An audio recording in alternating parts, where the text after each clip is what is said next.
It all goes back to relationships and everything that you do, and being able to be successful, to accomplish great things. You have to have those core groups of people that you can rely on. And you may not always see eye to eye. You certainly will never always see eye to eye, but I think being able to have those conversations is huge. When you're driven, the need to accomplish a goal is relentless. Hard work and ambition compel you to do whatever's necessary. In my work as a personal injury trial lawyer for 18 years, it's common to meet driven people. Those with drive can have different personalities, careers, or backgrounds, but they possess one common factor. Despite their passions, driven people want to surround and motivate themselves with other driven people. If you want to learn how to overcome obstacles by learning from others, then tune in here. This is the Driven Crowd Podcast.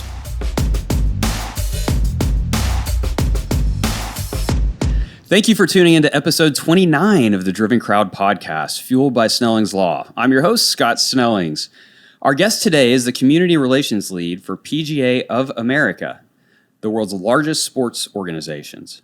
She's been a member of the PGA of America's national staff since July of 2019 and has been an integral part of laying the foundation for community engagement in the DFW Metroplex, as well as opening the new home office in Frisco, Texas. She also created and leads the PGA Cares Employee Volunteer Program, which encourages PGA of America employees to utilize their skills, expertise, and resources to support charitable causes and make a difference in the lives of others. Not only that, but she's also a member of the WISE DFW chapter and alumni of Leadership Frisco Class 24, which I believe is the second best class ever. It is the best class ever. Okay. Serves on the Leadership Frisco Advisory Council and Frisco Fast Packs Board of Directors. She's also served on the Salina Education Foundation Board of Directors and the American Heart Association's Leaders for Life. Lauren Laake, welcome to the Driven Crowd Podcast. Thank you. I'm so happy to be here. That is quite the resume. Oh, thanks. You're a very busy lady. I am, yes. And pair that with personal and family, yes. They're never a dull moment. Absolutely. All right, so tell us a little bit about your background. Where did you grow up and how did you get to where you are? So I grew up just north of Houston in the Woodlands, pretty much born and raised, graduated high school from there.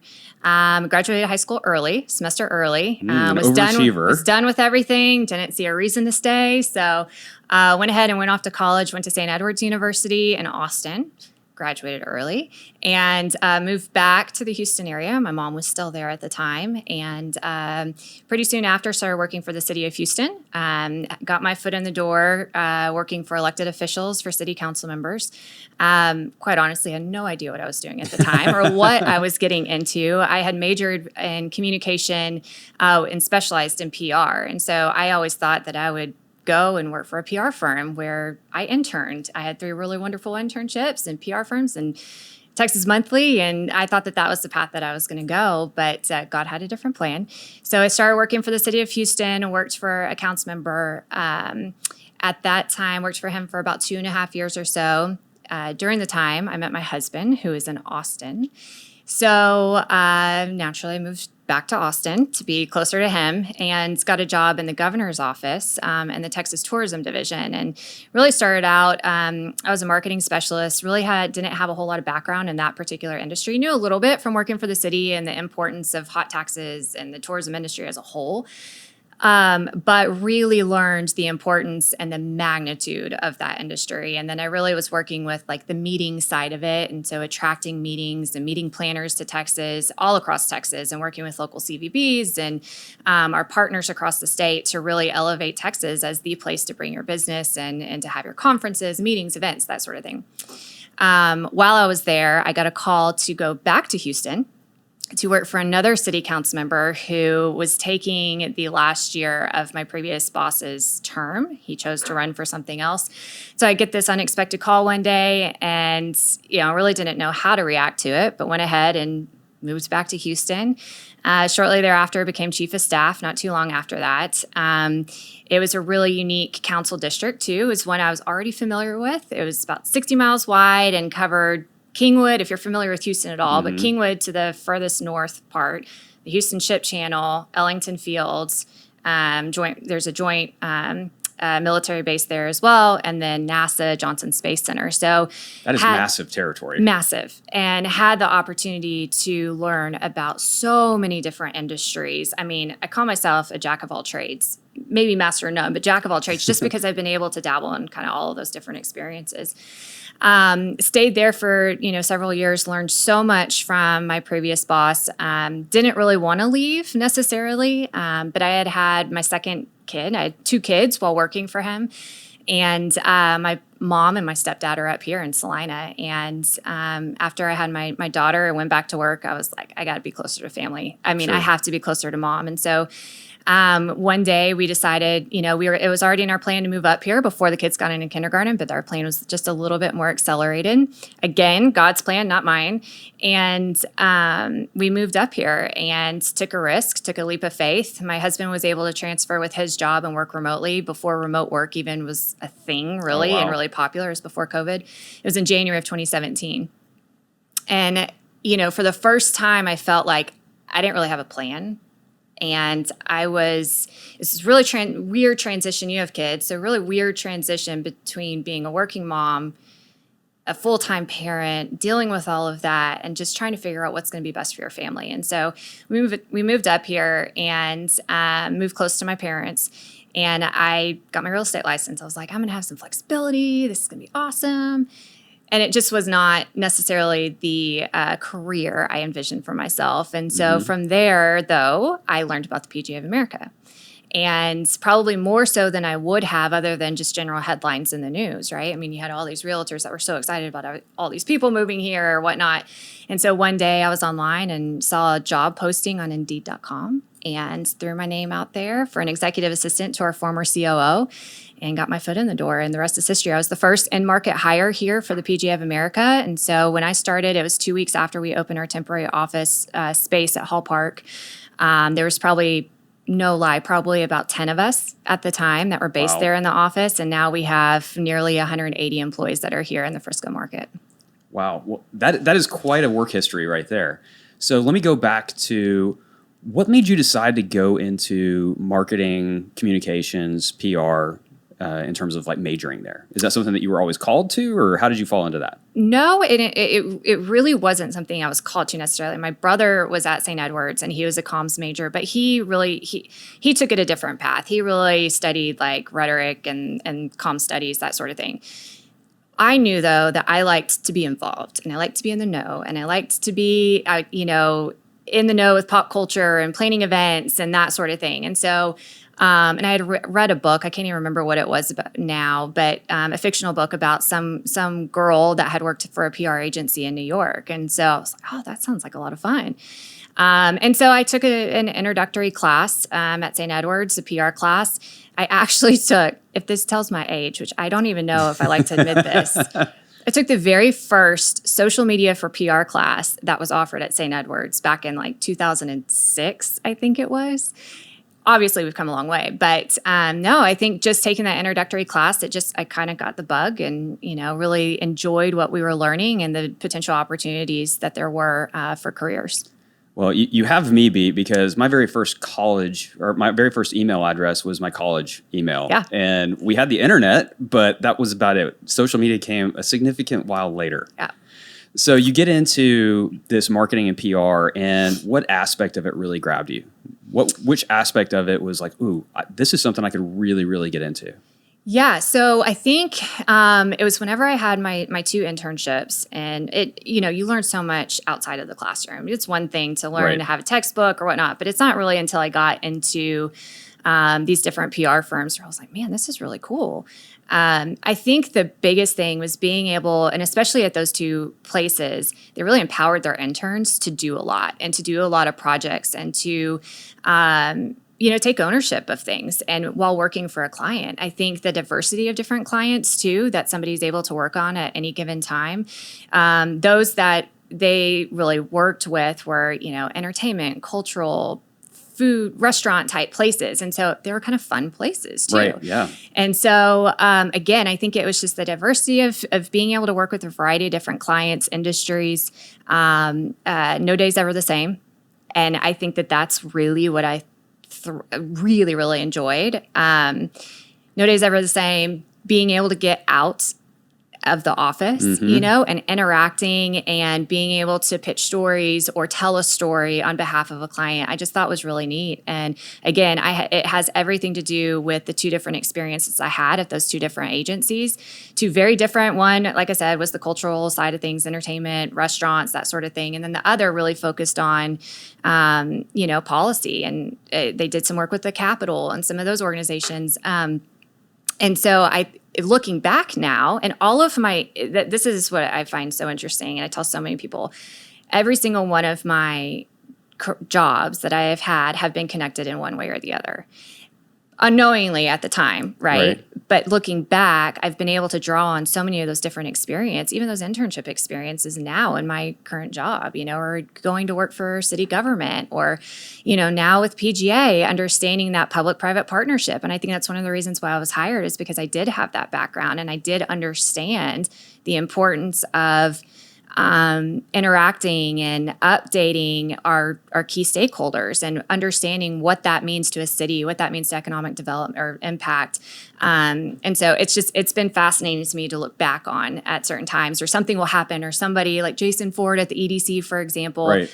I had a meeting with him in my former boss's office in Houston when he was with the Greater Houston Partnership. And so Lee Lyons, who worked with them, same thing at the state. And so it's been really fun to look back on. It's amazing as you look back how small the world really is. Yeah. And the people you run across are there for a reason. Right. So going back to the internships, when you talked about how they allowed you to take ownership of really whatever projects that you were put on, did other people that you were working with, did they have that same energy when it came to taking ownership of projects? Or was it more of like, oh my gosh, I don't want to get into this and screw it up? So it's an interesting question. I would say at one, there weren't, that the other intern maybe didn't have the same amount of energy, or I guess commitment maybe might be a better word for it. Mm-hmm. The others, yes, for sure. But there was definitely, I don't want to screw it up. I don't want to provide, a really bad product in the end. I want them, if I do the research, if I put something together, if I, pitch something really great, I want them to use it. I want, and I don't want to do something just to do something. I want them to use it. And then as a result, be able to use it for my resume and a portfolio. I actually just found my portfolio of different press releases that I had, and we just moved into a new house.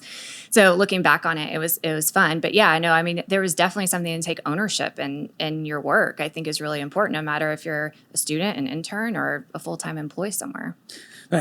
It seems like kind of a personality dichotomy that I see in what we do is you give somebody the ability to take a project and run with it. And you get kind of two different reactions. One is, yep, I got this, it's mine. I'm going to go do the absolute best I can.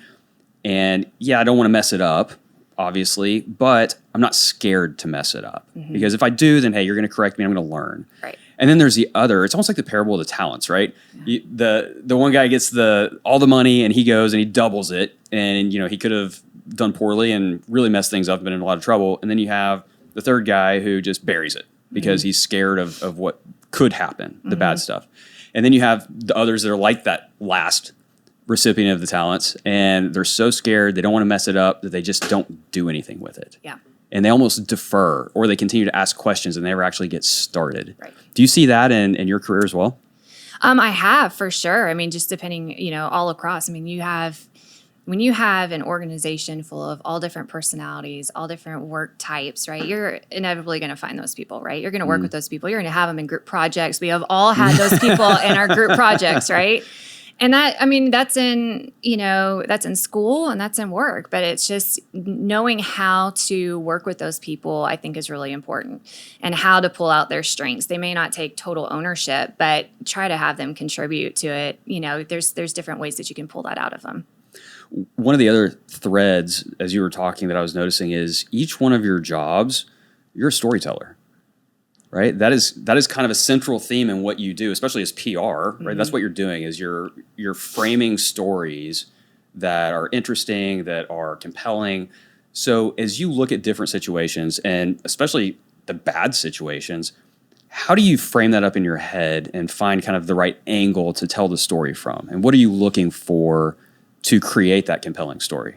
Yeah, so it's an interesting question. And I think it depends for sure what that story is, what that topic is. But I think finding a really compelling, positive way to tell the story.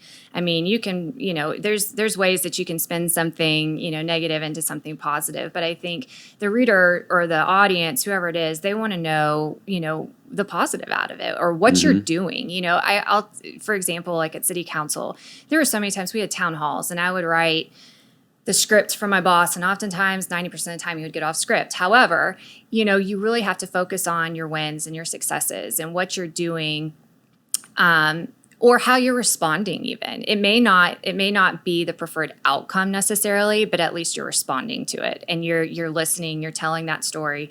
And so I think, again, it just really depends on what that message is and what that project or story is.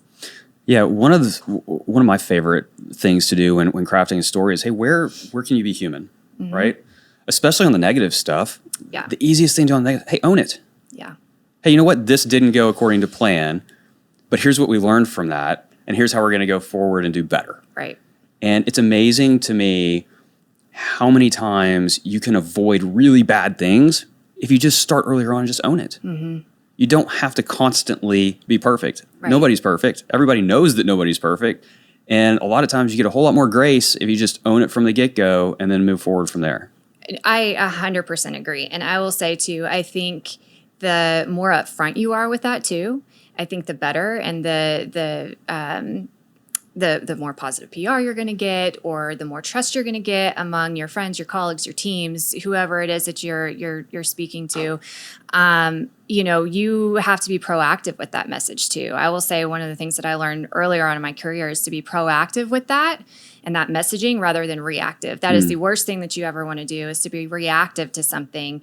You want to get out in front of it before, somebody else does or somebody has the opportunity, especially now. I mean, that was a long time ago, but now with with social media and everything else, I mean, it's definitely taken a different turn. But, I think that was the one thing that one of my former bosses always stressed to us was, hey, if we're going to do this, let's be proactive in telling what our story is, what we're doing, what the project is, what the outcome is, before they come to us and have the opportunity to come to us to be concerned about it, Absolutely.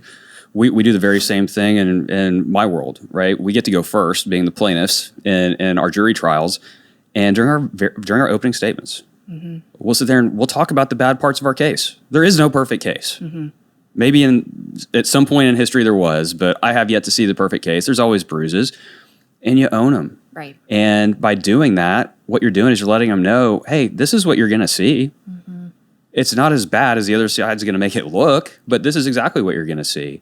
And if you're the first one to call it out, then it has a whole lot less punch to it than if your adversary gets up or whoever's on the other side of you gets up and starts pounding you on it. Yeah, I 100% agree. And even, with just general inquiries, like staff inquiries, I've seen that at the PGA. I mean, all of my former, and I was thinking about this on my drive up here, all of my former jobs have been relatively small offices, literally 2 to 4 people to like 10, 12 people. From city council to the governor's office, because we were just part of the division of it. While the PGA is still somewhat small, comparatively speaking, I mean, we have 300-something employees. It's huge to me, right? And it's huge to me too, yeah. It's just so big.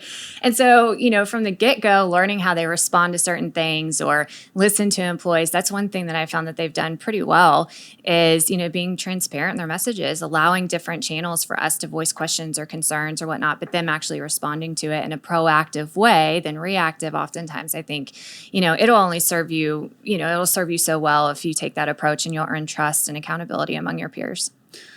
So starting off, you ended up in politics pretty early on. How did you manage up? So how did you manage your boss, so to speak, if that's the proper phraseology of it, but in a way that created trust, and with trust, you got his or her ear? No, that's a great question. So for city council, for example, and much like here, right? It's not a full-time job, even though it really is technically it's a full-time job. You just don't get paid for it. Right? Yeah. It's not considered a full-time job. So, my first boss, or actually both of them at the time, I mean, they both had full-time jobs. They both had, families and kids or whatnot. And so, and given the size of the district too, they couldn't be everywhere at one time, right? No. And they had to entrust in the staff to be their eyes and ears, to be their representative out in the community, to listen, to, respond if there are any needs. I will say, that's one of the other things I learned is being responsive, answering every single email that you get, right? No matter if it's good or bad, but at least responding and say, hey, I got this, I'm working on it, or, following up, that follow-up, that just open communication is so important. But I think over time, you're kind of on this like probation type period or whatnot. But I think you have to earn it just like anything else. You have to earn that trust, and you have to, again, be able to be their voice in the community. And eventually everybody's watching. Things get back to that boss too, right? About how you conduct yourself, how you speak, how you represent them. And so I think that that's really important too. I think, having that constituent services background and responding to things in a really positive way so that, you're a representative of that office. You, when he's not there, when she's not there, you are them for the time being. You take the questions, you take the hits, you take the positive, the negative, and everything in between. And so I think you just have to learn it over time. And eventually, you share everything that you hear so that they are adequately prepared when they go out into the community. If they're not, then you hear about it. Yes. And so I think that that's the biggest thing is just making sure that they are well informed from the littlest things to the biggest things, from a pothole to a new development company, that they need to make sure that they are prepared going into a particular meeting so that they're not caught off guard. And the same thing goes as an executive assistant, quite honestly, for our former COO. I mean, I took that same approach that if somebody contacted me or if I heard something out in the community, just being active anyway, I would take that back to him and just make sure that, no matter where he went, he was always informed and prepared to speak about it. And so how would you deal, politics is probably the absolute best example, you get people who will just rail you, right? Whether they have a leg to stand on or not. Mm-hmm. And they're coming at you because in their eyes, you are him or her. So how do you deal with that? How do you not let it affect you internally, or does it? Mm-hmm. So I will say it took some time for it not to affect me. I mean, at first I was like, what is this? Who are these people? Or why are you calling our office? But then I took a step back and I said, you know what, Lauren, it may not be important to me or you as a person, but it's important to this person. And how can you respond in an empathetic way where you hear them, you let them know that you hear them, and kind of go from there and craft your response and your reaction. I will say there were definitely some times where I was tested over the phone. I have several examples over the phone, but even in person, and in person is even more important. Again, you are that representative. You have to learn how to respond and how to communicate and how to keep your poise and your cool in really tough situations. It's not easy. And as a lawyer, I'm sure you probably go through it as well. But it's something that you learn over time. You kind of have to have a poker face at times too, which took me a while to get that down. But you just have to have a strong backbone. And I think that that's learned over time. Confidence is not something that necessarily comes easy. But I think putting yourself in these tough situations, these tough conversations, I think over a period of time, you just get it. And you learn how to cope with it, how to respond to it, and how, just to have it come natural to you in certain settings. It's I've been blindsided at town hall meetings, for example, where it's very much like what you see on the news sometimes, right. But again, listen, respond, try to put your feet, put yourself in their shoes, right? Because that's how you're gonna do better and to be a better leader. And I don't think, to your point, I don't think there's a way, you can read as many books as you want to, you can talk to as many people, you can watch as many people as you want to, respond to things well. But until it's directed at you, mm-hmm. and you feel that adrenaline and you start shaking with anger, mm-hmm. you just have to experience it. Yeah. And putting yourself out there to experience it is just going to help you grow that much faster. Yeah. And so, one of the things that I've found, and especially as a young lawyer being put in those positions, is your immediate response is to be defensive, right? Those gloves go up and you want to come back at them with everything you have. Right. When that's probably the exact opposite of what you should do. Listening to them and trying to really hear where they're coming from, repeating back, like mirroring, if we want to go, the black swan route, never split the difference, mirroring them to where they say, okay, yes, you do understand why I'm so upset. It's amazing how that will just bring down the whole atmosphere of the room. Yeah. And, the conversation could start out one way, but by the end, by using that approach, it could turn out totally different, right? I mean, you could kind of talk them off the ledge or whatnot. It's just everybody wants to be heard. Everybody wants to be seen. Everybody wants to be recognized. Every concern is the most important one, is what I've learned there too, right? But again, it's just putting yourself in their shoes. And the one thing too, and I've heard this from Opal Lee, actually, the grandmother of Juneteenth, who I'm not sure if you're familiar with. She spoke at our office last summer. Oh, very cool. And, she said that you can be a committee of one. And that's how committee of one can make change.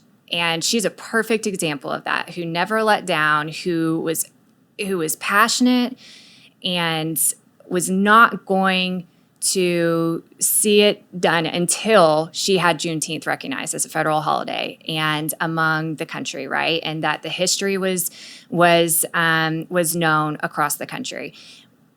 And that is so true. Looking back into my previous experience, these committees of one are the ones that get things done. And there's so many people that want to stand in the background and, either on social media or just among their family members or whatever it is, but they don't really want to get involved and they don't really want to get things done. And so that's another approach that I took is, these are really the committees of one. And, there was this sweet 80-something-year-old man who was a thorn in my side most of the time and would contact us about a variety of different things. But at the end of the day, he got some really big projects done.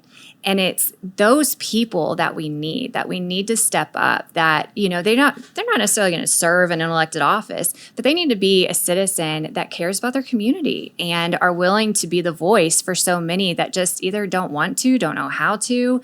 There's a variety of reasons why, but these are the people that really, really achieve great things. There's something to the squeaky wheel. Yeah. Right. And to your point, it doesn't matter how big the issue. If you're going to be persistent, eventually someone is going to pay attention to you. Right. You may not get what you want, but they're going to at least pay attention to you. Mm-hmm. And so, one of the other things that I feel like, having that ability to listen is it really takes the emotion out and helps people switch over to their logical brain, which is way easier to reason with, obviously. And you can kind of tell, okay, is this really what they're upset about? Or is this just something because they're still ticked off about something from 5 years ago? Right. And so I think having that ability to remain calm, even if on the inside your heart's thumping through your chest, at least on the exterior, remaining calm and trying to switch from that emotional area to the logical part of the brain will make all the difference in the world. Right. So tell me this, you have served for some pretty powerful people. What did you learn about leadership from them? What are some of your takeaways? Yeah, so the one leader, as you said, I've worked for some powerful people, and every single one of them have had different leadership styles. And it's really interesting to look back on. One, for example, was more of a dictator. We're like, this is how it's going to be done. We're not going to collaborate. We're not going to reach across the aisle. You are not allowed to, that type of approach. Then we went to another polar opposite and was like, no, that's not how we should do things. My former boss, he's mayor pro tem right now of Houston. He took the approach. He filled this other gentleman's seat. He took the approach and said, I want you to go and talk to these other staff members. I want you to go and interact with these other offices. Why wouldn't we want to reach across the aisle, even though it's nonpartisan? Why wouldn't we want to reach across the aisle? There were air quotes there for those of you listening. Yeah. And work together. You're only stronger together, right? And I think, seeing him take that approach and quite honestly being so scared to even interact and be like, oh, this isn't what we did before. Like we're not allowed to do this. I was almost terrified to even start to do that. Or even more importantly, our office had created that reputation that that's how we were. And so it took a long time to establish those relationships again, to establish that trust where we could go and feel comfortable on both sides interacting with each other. Politics, you never trust anybody anyway. However, right. From a relationship standpoint, like it took a lot of work. And so I think, it took even from our office, from staff members to even other council members, I saw them start breaking down the barriers, which was incredible to see. It all goes back to relationships and everything that you do and being able to be successful, to accomplish great things. You have to have those core groups of people that you can rely on. And you may not always see eye to eye. You certainly will never always see eye to eye, but I think being able to have those conversations is huge. When I was in the governor's office, the governor would come around totally random. Just unexpectedly, just to say hi and shake hands. And, you have this person that is the number one powerful person in the state that has taken the time to come and meet and get to know the people that's working for him, the ones that are actually doing the work, right? Boots on the ground. We had his chief of staff out, and I've brought this up to the PGA on several occasions, is he, no matter how busy he was, now he's a Supreme Court justice for Texas, he made a point every single week to write an email to the team and say, recognize accomplishments, successes, the good and the bad, right? Recognize that there are some challenges that are occurring, recognizing birthdays, births, all kinds of things, but showing that value to your team, I think, is so huge. As I said earlier, everybody wants to be recognized. Everybody wants to be heard. And I think seeing some of these most powerful people in these positions, taking the time to do that and to get to know their staff, to recognize their staff, to listen to their staff, to establish that trust among their staff, I think is huge. At the PGA of America, I've had the opportunity to work with a lot of the leaders and the executive team, and they're the same way. Our new COO, for example, Craig Kessler, he has come in like a powerhouse and has made it a point to get to know our staff and has tried to meet with so many people individually to understand not only the organization, obviously, but just, them. And he's got a fabulous memory. And now we'll come over and say, hey, how was that? Or how was your vacation? I haven't seen him in 4 weeks, Right. And so I think, again, everything goes back to relationships, trust, and communication, in my opinion. And it takes leaders, to really high places, but I think it empowers staff as well to do some really great things on behalf of the organization or behalf of that person. Absolutely. One of the first things that we talk about for any new person that joins the firm is, hey, relationships are everything. I don't care if you're one of the lawyers. I don't care if you're one of the paralegals. I don't care if you're the receptionist or an outside vendor. If you're associated with us, relationships are everything. Mm-hmm. And we're always going to provide value in those relationships. Right. And so tell me this, I think it's hugely important, and I think it's undervalued until you get out into the workforce, your network, your relationships. Nobody ever talks about that in high school. Nobody ever talks about that in college. Yeah. Nobody ever talked about it in law school. I don't know about in your schools, but how do you go about creating your network to where you're providing value and you're keeping in touch with people and you're growing your network? How do you go about doing that? That's a great question. It's something that I feel is one of my strengths. It dates back to city council, right? Going to all these different networking events, all of these chamber luncheons, all of these large gatherings, right? Where you meet a variety of people, a ton of different people from all different kinds of industries. And that's where I learned it.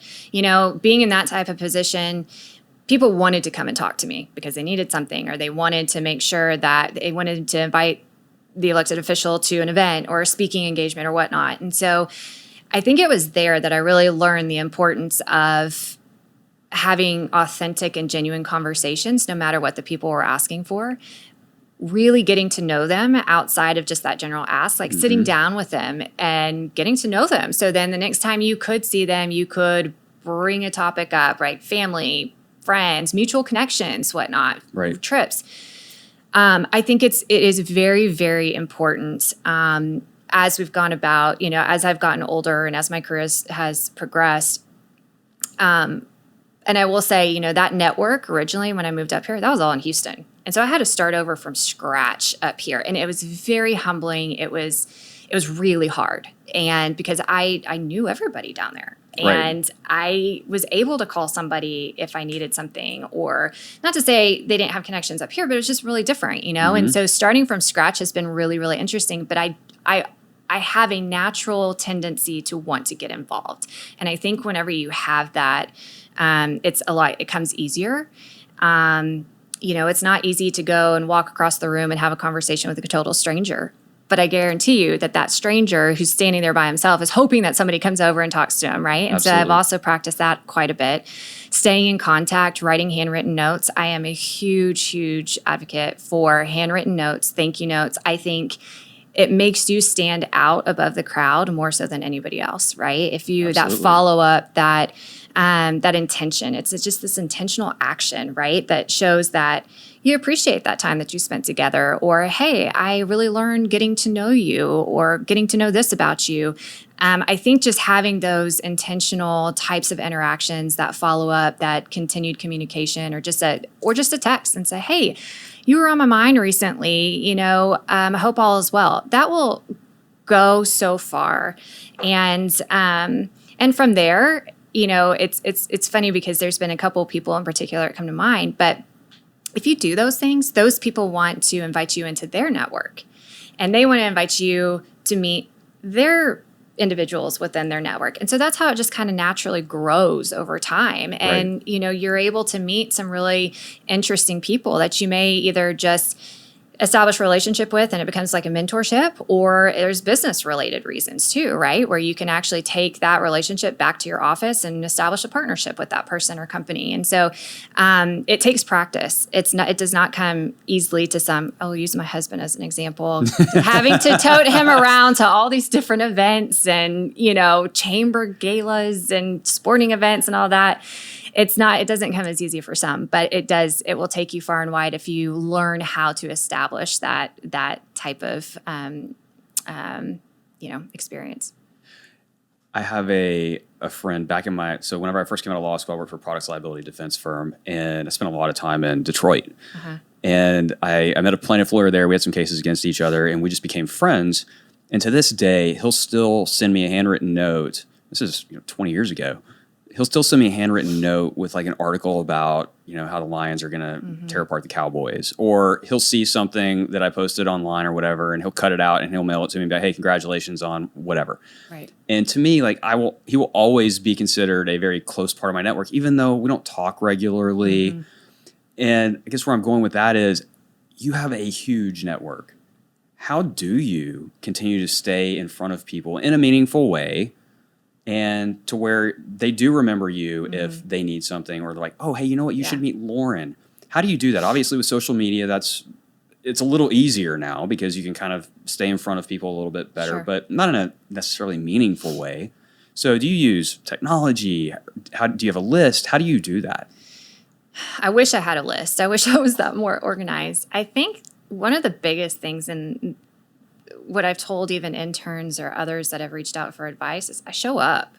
And, when there's important meetings or gatherings or networking events or a gathering at somebody's house even, I try to show up as often as I can. And just being visible and interested, I think, that kind of keeps you top of mind. I get involved. Leadership Frisco, for example, the boards that I've served on or are serving on. It's just a way to kind of stay relevant too. And it's not just because of the PGA. I mean, I have just a personal interest too to continue to stay involved. I do use technology. I mean, I try and, as I mentioned, send text messages just to check in with people, and they do the same thing. I've learned the importance of that from a few key individuals who are so good at it, no matter who they are or how accomplished they are, or, some really powerful people continue to do it. Emails, the handwritten notes, it's just, it takes a practice, right? But you have to, again, you got to be intentional about it. And I think the biggest thing is establishing those relationships outside of the work, I think that that's the biggest thing that's gotten me to where I am too, is really sitting down with somebody and getting to know them for who they are. Everybody has a story. Everybody has a history. And once you know what that is and you've developed that foundation with each other, you're kind of in, right? And you have that commonality, or you have that to look back on. And, once somebody's let you in, they trust you. And so for that reason too, you have to be human. You have to be authentic with it. And I think that that's the biggest thing is, and I know you and I probably both have interacted with people that just aren't, they're in it for self-interest, or they're not as genuine and authentic with their interaction with you, or they come at you with a specific ask every single time you see them. You can't do that. No. In order to build your network and to, be a trusted source where somebody can rely on you, and rely on you, maybe it's not a couple weeks later, but a year later, 2 years later, you have to establish that relationship. I think too, a lot of people look at it and say, I would never be a good networker. I hate going to the big events. I'm not extroverted. And you mentioned a great word that, everybody's a networker. Everybody is a networker. Curiosity. That is key. I hear about that from the guy who leads my mastermind network all the time. Hey, be curious. People's favorite topic is themselves. We all know that.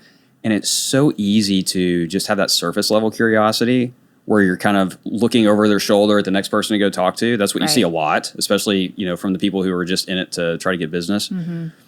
But having a focused intent on follow-up questions. Yeah. And trying to find those commonalities. And then all of a sudden it's an easy conversation to have. No, 100%. And I'll say, doing your research too, if you know some people specifically that are going to be there, do your research about them before. You can find anything online now. You can, exactly, you can go to LinkedIn, you can go to Facebook, you can find their whole life story before they even tell you. So I think that that's really important too. But I think being curious, is so important. My mom, growing up, she was always the one that said, everybody has a story, and we certainly have our own, right? And to be curious and to get to know people, one of the questions that she used to ask us all the time, and it used to drive us nuts, and still even sometimes today, but, something's really weighing on us, or we're describing a situation, or something happened, or whatever it is, she always asks, well, how does that make you feel? And I've always... Very psychologist question. Oh, she should have been a psychologist. But I have always remembered that because, to your point, asking those deeper questions, asking those follow-up questions, being prepared to ask those questions too, I think is really important. It shows that you're engaged, that you're actually listening. But, there could be something that you learn that you could walk away with that you had no idea walking into the conversation too. So I try and keep that, try and do my research, try and listen, and try to, listen as much as possible. All right. So you are showing up for a whole lot of people. You have a very, very big job. How do you manage that along with home life? It's a great question. I didn't say balance, because there is no balancing, right? I think that's a terrible, terrible concept of balancing home and work. But how are you fully present when you're present? Because I struggle with that. Yeah, no, it's a great question. And it's something that I've really, really, really struggled with, candidly, for years. My son, my oldest is 9, my daughter's 7. I've had really, these really important jobs that are really demanding. And I will say, starting off, I was always the one that was like, I have to do this, and I'm going to get it prepared, and I'm going to have a perfect house and perfect kids and perfectly dressed kids and meals on the table every night. And if not, I'm going to prepare it ahead of time in a crock pot or whatever it is. And it hasn't been until, honestly, the past 3 years where I have had to just take a hit to my pride and say, you know what, Lauren, it's not worth it. And there are going to be days where you can't carry all the balls, and you cannot be it for every single person in your life, in your sphere, and at your job. I cannot be. And there are some days where, you said, there's not such thing as work-life balance. I think there's a blend, right? There's definitely a blend. And I heard somebody say that not too long ago. And it wasn't until recently that I have had to set my pride aside and ask for help. I've had to ask for help. And I remember the first time I did that, it was with a girlfriend up here. And I had to ask little, right, for her to take my son to football practice. And I was like, oh my God, I'm the worst mom ever. I am the worst mom. What am I doing? I can't be at two places at one time though. And I'm not going to get home until 9:30, but this needs to happen. And my husband's at work. It's really difficult. And I think recognizing that it takes a village and asking for help is okay. I mean, luckily, I have a really strong support system. My husband is fantastic, steps up in so many different ways. My parents are down the street, and I think having that too, I think is so helpful. I recognize not everybody has that though. And right. I didn't have that growing up. We came from a really messy childhood, but I think being able to recognize that you can and should ask for help, having a tribe, a village, a tribe of friends, family, whoever it is that can help, and just recognizing that you're not going to be it to everybody all the time. You can't. It's just it's very, very hard. And if you find yourself not being able to meet all those different expectations for all these different people, well, you're not doing yourself any favors, and you can't be the best for them whenever you need to be. And so it's taken a long time to realize that, but I think I'm finally there.